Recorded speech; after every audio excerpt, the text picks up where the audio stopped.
Halo semua, kabar baik di sini. Semoga kalian juga sehat ya. Oke guys, aku ini lagi di tempat kerja ya. Aku lagi istirahat dan aku mau cerita guys ke kalian. Ada sesuatu yang pengen aku ceritain ke kalian ya. Nah, oh ya, mungkin di video-videoku sebelumnya, kalau kalian yang udah nonton ya, itu pasti kalian sering banget dengar kalau aku itu bilang populasi Jepang tuh lagi menurun banget ya.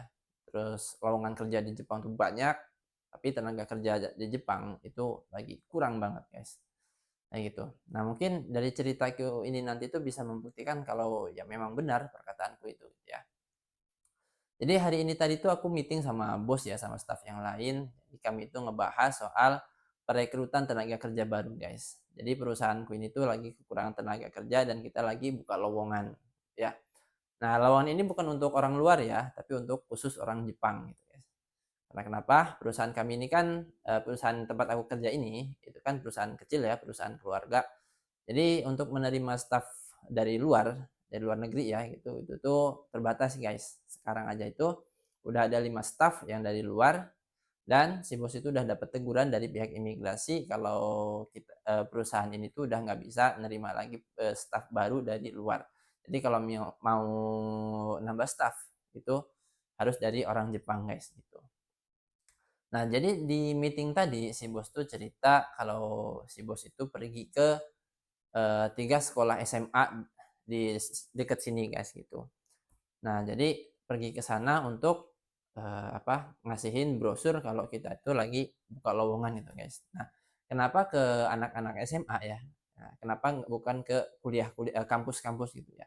Jadi si bos tuh berpikir gini, kalau anak SMA itu tuh ketika mereka ngelamar kerjaan, mereka tuh nggak neko-neko guys, nggak minta gaji tinggi, nggak minta ini itu gitu ya, karena ya mungkin mereka sadar diri karena mereka itu belum ada pengalaman gitu ya. Sedangkan anak-anak yang lulus kuliah itu mereka tuh ngerasa, "Ah, udah lulus kuliah nih, punya banyak ilmu," gitu ya. Tapi sebenarnya mereka tuh belum ada pengalaman gitu, guys. Nah, belum ada pengalaman, tapi mereka minta gaji tinggi. Nah, si bos tuh, nggak mau bukan nggak mau ya, apa ya, jadi si bos tuh pengen ngegaji sesuai standarnya lah itu, sesuai umumnya gitu ya. Nah, bukan berarti si bos tuh nggak mau ngegaji, ngeluarin duit gede gitu ya, bukan. Jadi kalau misalkan belum ada pengalaman, belum bisa kerja, ya gajinya ya emang standarnya segitu, ya segitu gitu. Tapi kalau nanti udah bisa kerja, terus udah bisa dikasih tanggung jawab, ya baru dinaikin gajinya. Kayak aku juga dulu kan waktu aku awal masuk ke sini kan ya gajinya standar ya. Tapi setelah kerja bisa, terus banyak dikasih tanggung jawab, ya alhamdulillah gajinya terus naik setiap tahun gitu, guys. Nah, jadi waktu meeting tadi itu si bos tuh cerita gitu ya, kalau si bos tuh pergi ke 3 sekolahan SMA gitu ya. Nah, di sekolah pertama, si bos itu, ketika masuk, si bos tuh harus ngisi, buku tamu gitu ya, buku tamu gitu. Nah, ketika si bos itu ngisi buku tamu, si bos tuh ngelihat daftar-daftar sebelumnya. Si bos tuh betapa kagetnya ketika lihat daftar itu, ternyata, sebelum si bos itu datang ke situ, itu udah banyak perusahaan-perusahaan yang datang ke sekolah itu untuk, naruh brosur kalau mereka juga lagi buka lowongan kerja gitu, guys. Nah, di situ bisa membuktikan kalau memang di Jepang itu lagi kekurangan tenaga kerja. Jadi banyak lowongan, banyak membutuhkan, tenaga kerja, tapi tenaga kerjanya itu kurang, kayak gitu ya. Nah, ketika si bos itu masuk, si bos tuh, disambut sama gurunya ya gitu, diajak ngobrol ya di sana tuh. Nah, di sana tuh si gurunya tuh ngomong katanya, kalau di sekolah itu, di kelas tiganya ya yang mau lulus itu tuh siswanya cuman ada 20 orang, guys. Satu angkatan, itu satu sekolah cuma ada 20 orang doang. Bayangin, bisa kalian bayangin tuh, sedikit lah ya kalau dibanding Indonesia itu bener-bener dikit banget ya 20 orang loh. 20 orang paling satu kelas ya kalau di Indonesia ya, tapi kalau di sini satu angkatan guys, 20 orang kayak gitu. Nah, di situ juga tuh si gurunya tuh ngomong, kalau di tahun ini tuh, anak yang mau lulus SMA terus mau lanjut kerja itu tuh dikit banget berkurang dari tahun-tahun sebelumnya atau dari, tahun dulu gitu ya. Jadi kalau dulu itu katanya anak yang lulus SMA terus mau lanjut kerja itu banyak banget, bisa jadi setengahnya. Tapi kalau sekarang tuh, dikit gitu yang mau langsung kerja. Jadi banyak yang mau lanjut ke kuliah. Kenapa? Karena sekarang itu kuliah itu, banyak bantuan, terus masuknya juga dipermudah kayak gitu. Jadi banyak anak-anak yang mau lanjut kuliah guys itu. Nah terus di sekolah yang kedua si bos itu datang lagi, si gurunya cerita lagi kalau di sekolah yang kedua itu tuh cuman ada, kurang dari 30 orang. Dan kasusnya juga sama, di sekolah yang kedua itu juga, apa, yang mau langsung kerja itu tuh cuman dikit doang, berkurang dari tahun-tahun sebelumnya kayak gitu. Jadi banyak yang mau lanjut kuliah. Nah, yang lebih parah itu di, sekolah yang ketiga, guys. Jadi di sekolah yang ketiga tuh katanya saking dikitnya siswa, itu tuh 2 sekolah digabungin jadi satu. Jadi katanya tuh satu sekolahnya itu, sekolah kejuruan, mungkin kalau di Indonesia SMK gitu ya, digabungin sama sekolah yang reguler yang biasa. Nah, satu angkatan yang kelas 3-nya itu ada 5 kelas. Tapi 5 kelas ini, itu tuh siswanya nggak nyampe sampai 40 orang kata gurunya kayak gitu, guys. Nah, jadi 2 kelas itu sekolah, anak SMA yang reguler gitu ya, anak SMA, nah yang 3 kelasnya itu anak SMK-nya gitu ya kalau di Indonesia. Nah, di situ tuh gurunya juga cerita, mungkin kalau untuk tahun ini dikit banget katanya untuk anak-anak yang lulus tuh langsung mau pengen kerja kayak gitu. Nah, ya karena itu tadi sekarang itu, untuk kuliah kuliah-kuliah kampus-kampus juga itu tuh mempermudah untuk masuk ke kampus gitu ya, karena kalau misalkan dipersulit kayak standar dulu gitu ya, biaya kuliah mahal, terus masuknya juga dipersulit, itu tuh ya nggak akan ada siswa masuk ke kampus mereka gitu. Makanya sekarang ini masuk kuliah di Jepang tuh katanya lebih dipermudah kayaknya, katanya kayak gitu. Nah, di sini tuh aku langsung berpikir, bukan berpikir ya, aku langsung, nah kan ternyata bener gitu lah, kalau populasi Jepang itu, semakin tahun semakin menurun. Dengan dibuktikan ya generasi mudanya itu benar-benar menurun ya populasinya kayak gitu. Nah nah sekarang ini si bos tuh benar-benar lagi mikir itu gimana caranya buat ngerekrut, anak-anak baru gitu ya. Sedangkan, tenaga kerja atau anak-anak SMA itu yang mau langsung kerja itu semakin sedikit gitu ya, peluangnya itu semakin dikit, sedangkan lowongan-lowongan kerja itu banyak banget kayak gitu. Nah, makanya sekarang tuh benar-benar si bos tuh lagi pusing gitu ya, gimana caranya supaya, perusahaan itu nggak kekurangan tenaga tapi, nyarinya susah kayak gitu. Nah, guys, setelah tadi aku dengar cerita si bos kayak gitu ya, ya aku kan sebagai orang luar yang tinggal di Jepang ya mungkin aku nggak tahu sampai detailnya ya, kenapa sih kok orang Jepang tuh nggak mau punya anak gitu ya. Aku juga sampai sekarang tuh masih mikir loh guys, masih kebingungan kenapa ya kok orang Jepang tuh, nggak mau punya anak ya, kayak gitu. Karena, pemerintah Jepang tuh bener-bener apa ya, lah untuk orang-orang keluarga gitu ya yang mereka tuh pengen punya anak. Entah itu dari mereka ngasih bantuan, dari fasilitas-fasilitas gratis untuk anak-anak itu banyak. Contoh aja ya, sekarang kan aku kan punya anak ya. Waktu lahiran kemarin itu kita tuh dikasih bantuan sebesar 42 mang atau 42 juta untuk bayar lahiran.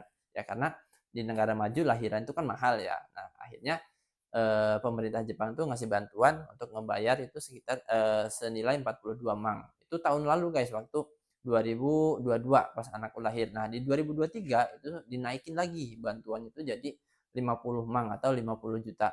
Nah, jadi untuk biaya lahiran tuh bisa bisa jadi sampai gratis guys gitu. Nah, udah dikasih bantuan seperti itu pun masih banyak, orang-orang Jepang tuh yang nggak mau punya anak kayak gitu, guys. Nah, setelah lahir ya, itu tuh untuk anak tuh banyak juga bantuan-bantuan, guys. Nah, dari perusahaan itu ya, misalkan kita punya anak lahir. Nah, dari perusahaan tuh nanti ngasih kayak oiwaiking. Oiwaiking tuh kayak ucapan selamat lah gitu, tapi dalam bentuk uang amplop lah gitu ya. Itu pasti dari perusahaan tuh ngasih. Nah, terus dari pemerintah itu juga ngasih, guys. Itu waktu itu, waktu anakku lahir itu kami dapat, bantuan ya, dapat amplop itu senilai 10 juta, 10 mang ya, 10 mang itu 10 juta lah gitu. Nah, terus bantuan tiap bulan itu tuh, kalau di tiap bulanin ya, itu tuh senilai 150.000 yen. Bukan, 15 mang tuh kalau dirupiahin 15 juta, 1.500.000 ya, maaf maaf, Mas, ribet. Jadi kita tuh dapat bantuan tiap bulannya itu 1.500.000, tapi cairnya itu 4 bulan sekali, guys. Jadi setahun tuh 3 kali ya gitu. Nah, udah dikasih bantuan tiap bulan kayak gitu pun orang-orang Jepang masih banyak yang nggak mau, punya anak, guys. Jadi salah satu alasan orang Jepang nggak mau punya anak, itu tuh katanya ketika mereka punya anak tuh, kehidupan mereka tuh bakalan kitsui. Kitsui itu, ribet lah gitu ya. Jadi orang Jepang itu mereka tuh udah capek sama kerja, guys. Kalian pasti udah pada tahu lah ya kalau orang Jepang itu kerjaholic ya, mereka itu gila kerja. Nah, ketika mereka kerja itu sampai sore, itu mereka tuh udah capek di tempat kerja. Nah, ketika mereka harus pulang, harus ngurusin anak, ya mereka nggak ada waktu libur, nggak ada waktu istirahat katanya kayak gitu. Nah, sehingga mengakibatkan mereka tuh apa ya, males gitu kalau punya anak tuh karena ya waktu istirahat mereka ntar berkurang, terus mereka harus ngurusin anak kayak gitu ya. Nah, ketambah lagi biaya hidup katanya di Jepang tuh mahal kan ya, mahal. Jadi apalagi kalau punya anak ya tambah mahal lagi kayak gitu. Ya walaupun sebenarnya banyak bantuan-bantuan yang didapetin dari pemerintah. Akhir-akhir ini aja belum lama ini ya, itu tuh ada berita kalau pemerintah Jepang itu mau ngasih, biaya ya kuliah anak, itu tuh sampai kuliah gratis guys kalau kita punya 3 anak, nanti itu ketiga anak itu tuh bakalan dikuliahin gratis, kayak gitu. Bakalan dikasih, bantuan kuliah, eee, apa, pokoknya sampai biaya kuliah itu gratis lah, kayak gitu ya. Kalau untuk sekarang tuh kan, wajib, sekolah itu kan 12 tahun sama kayak Indonesia ya, nah itu tuh gratis kalau di negeri. Nah, kalau misalkan punya 3 anak, itu tuh bakalan dibiayain sampai kuliah gratis guys, katanya kayak gitu. Nah, udah banyak bantuan kayak gitu, udah banyak fasilitas yang mendukung untuk anak-anak juga, itu Jepang tuh apa, orang-orang Jepang tuh masih, belum mau banyak gitu ya, banyak orang-orang Jepang tuh belum mau punya anak kayak gitu. Ya, entahlah kenapa kok bisa orang Jepang tuh berpikiran mereka tuh nggak mau punya anak. Kalau misalkan cuman gara-gara nggak mau ribet, ya susah juga sih. Nah, makanya itulah kenapa sekarang tuh populasi Jepang tuh benar-benar lagi menurun, guys. Nah, dengan semua itu ya, menurutku ini sekarang ini, peluang buat kita orang luar ya yang mau kerja ke Jepang, itu lowongan kerja itu semakin bertambah, kayak gitu, guys.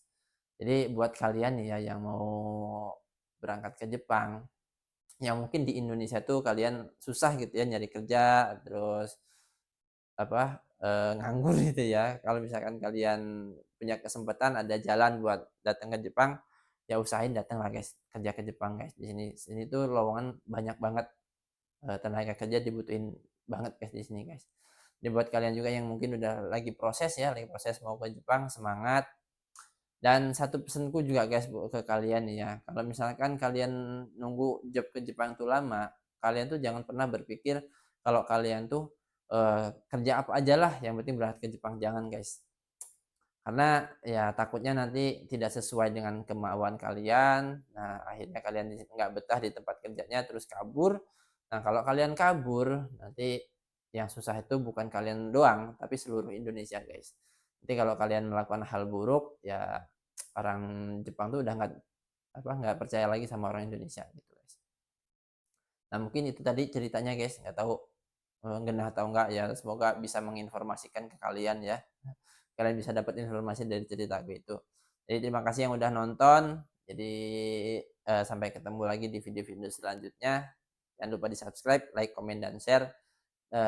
Komen aja kalau misalkan kalian ada yang mau ditanyain ya. Jadi terima kasih yang udah nonton, sampai ketemu di video selanjutnya. Bye-bye.